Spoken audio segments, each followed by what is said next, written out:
Jonathon Jackson is the author of The Making of Slapshot. It didn't take long. Hey, Jonathon, thanks for everything. Thanks for coming on the show. Thanks for writing the book. People are already writing in, owns. Is there a chance you like the show better than me and my wife, Serena, because it's both of our favorite movie of all time?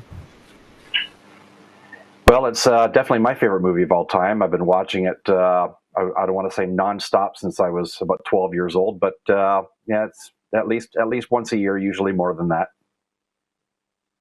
Attaboy. So tell me about the book and the genesis for writing it.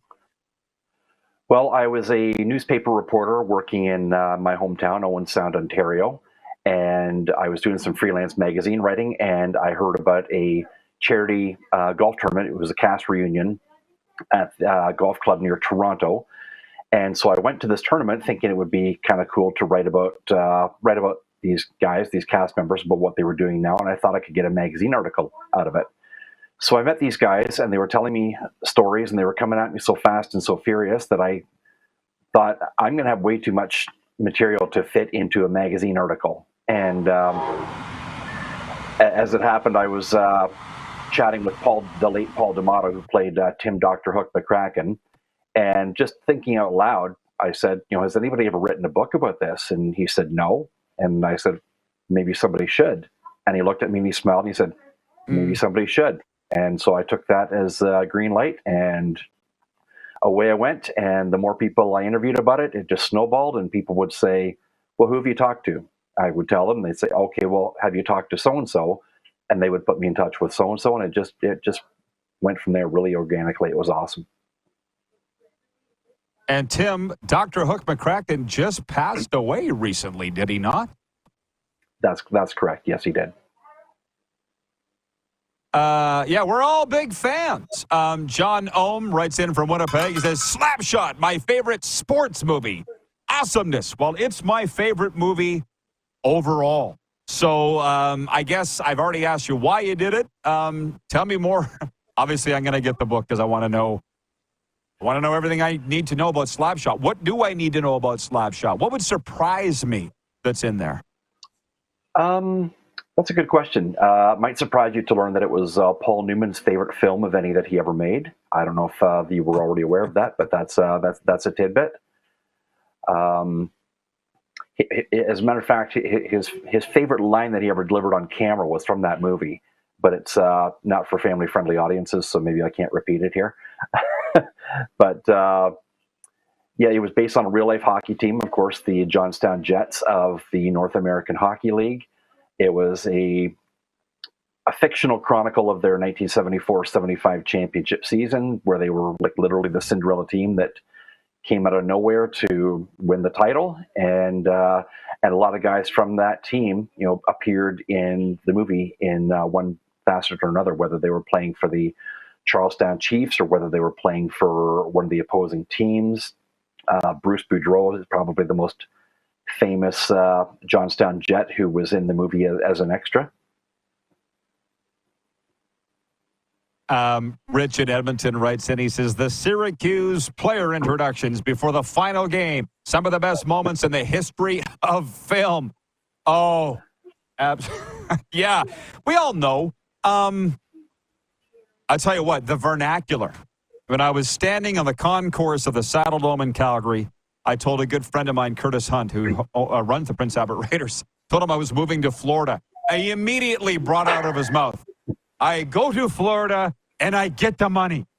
I said, exactly. Why do you think, aside from the obvious reasons, because it's so great, but why do you think the movie took off the way that it did? Because there's been a lot of hockey movies, just hockey movies. Why do you think this one was so popular? Well, initially it wasn't popular. I mean, it was a moderate hit at the box office, but it was nowhere near what the expectations were, with Paul Newman as the star, George Roy Hill as the director, and the previous two times they had collaborated, it was Butch Cassidy and the Sundance Kid and The Sting. And at the time, they were both in the top 10 all-time box office. So they were expecting bigger things from Slapshot. It was a hit, not a huge one. But it became a cult classic over the years because, as hockey teams were traveling on buses and buses got, VHS players installed, it became like the road trip movie. And it just caught on, and it just never stopped after that. And there are kids probably nowadays that are probably still watching it on road trips. And it's just one of those movies that it's lasted because even though it's a period piece, I mean, you look at it and hockey doesn't look like that anymore, but it's still, one of the most realistic hockey movies out there. There have been quite a few hockey movies, but a lot of them just really aren't that great, So it's lasted because of the quality. I agree. And it's a rite of passage, for a lot of young hockey players. It's funny you say that because I'm like, maybe these hockey movies would be better. I just compare them all to Slapshot, and they're nowhere near. But when we're talking about the Tooth Fairy with The Rock and Mighty, like it's not. So here's the one thing that I always thought. It was written by Nancy Dowd, correct? Yes. I always heard that she had a brother on the Johnstown Jets, and that was the genesis for her writing it. Is that a true story or no? That is a true story. Nancy's brother's name was Ned Dowd. He played for the Johnstown Jets, and as the story goes, one night he placed a call to her. The team wasn't doing well. There was talk that they might fold. Nancy asked who owned the team. Ned didn't know who owned the team, which became, the part of the plot line in Slapshot. It was well known in Johnstown who owned the team. It just happened that Ned didn't know. So she decided to go visit Ned. She stayed with the Jets. She went to their games. She hung out in their dressing room. She went on road trips. She was with them for probably about a month, just sort of taking it all in. And when she left a tape recorder for Ned to record just conversations in the dressing room, on the bus, wherever. He sent the tapes to Nancy. Nancy turned that dialogue into a screenplay.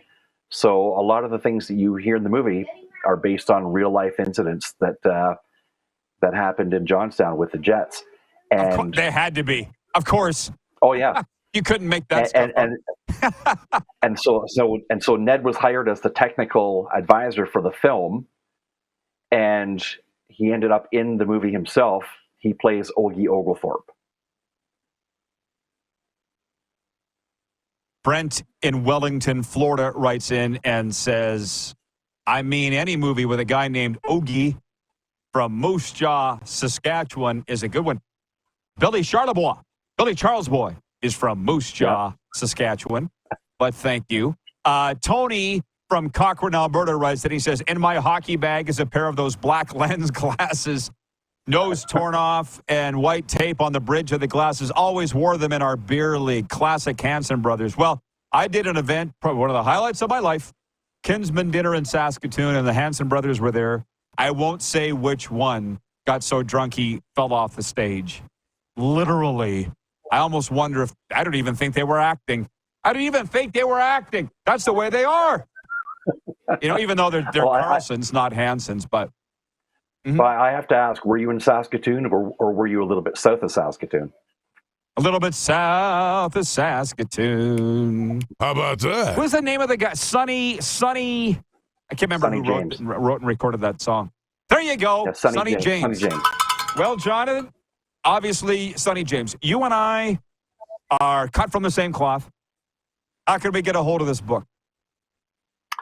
It's available. So originally it was published with a traditional publisher. It went out of print many years ago. I regained the rights and I published it on my own last year. It's available on Amazon. Here's the cover for anyone who's interested. If you go on Amazon, you look for The Making of Slapshot, you want this cover right here. The old cover, don't buy that one. And this is a revised and updated edition. It's got all new opening chapter, epilogue, rewritten throughout. It's got photo sections. The original book, if anybody's watching, you happen to have that. This book has photo sections, so lots of great photos, including some that have never been published before. So yeah, it's available on Amazon, wherever you want to buy books, and I'm trying to get it into traditional stores in time for this coming shopping season. I didn't have time to do it last year, but I'm really working hard to try to get it into the Indigo chain. But fingers crossed. Yeah, I know how that works. I've written 3. Jonathon, congratulations on all. Thank you. Keep in touch, and good luck with it. Thanks, Rod. Appreciate having me on. Thank you. Jonathon Jackson, the author of The Making of Slapshot. What more do you need to know?